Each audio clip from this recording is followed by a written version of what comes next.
So what are the markets that you're going to be targeting specifically here in the GCC as you seek to continue to grow and expand? Saudi is our core market. It's the largest population, obviously, of the GCC, and for us, really, the core market. We have our headquarters here in Riyadh, but we have also a big business now in the UAE. Next year in 25, we will expand significantly in the other 4 GCC countries. This is our goal, to really make sure that we are fully covered for all the consumers in the 6 GCC countries.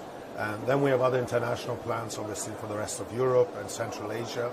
But specifically for this region, our top priority is to become the #1 player, hopefully here in Saudi and also the remaining 6 GCC countries. What's the biggest challenge you're seeing right now when it comes to scaling up growth, not just here in the GCC, but worldwide?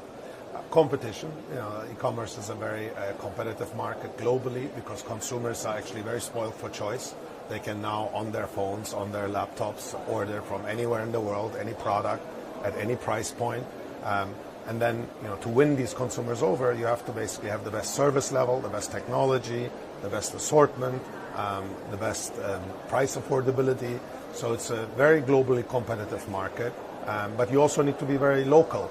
I'm a strong believer that, in the long term, for e-commerce companies like ourselves to be very successful, we have to build very strong local businesses. And that's been our strategy from day one when we came in, for example, to Saudi Arabia.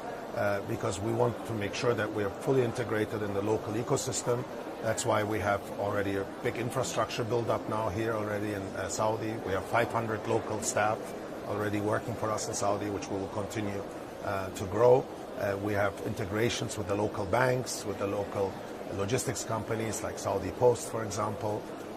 And now, the most importantly, we will start onboarding local merchants like we've done on our home market in Turkey, in this region, because we want to help digitalize these merchants to sell within Saudi, within the region, and hopefully also start helping them export internationally out of this region. This is something successfully we've developed in Turkey, and we've seen how this helped digital penetration in retail, which has almost doubled since we started heavily investing in digitalization of the SMEs. We believe the same potential is here. I've personally been visiting lots of local retailers, local traders. For example, Kayseriya, which reminds me very much of the Grand Bazaar in Istanbul. When I see the traders and the merchants in these markets, I can see the potential that when we can onboard them digitally on our marketplace, how much more we can impact their sales in the region and beyond.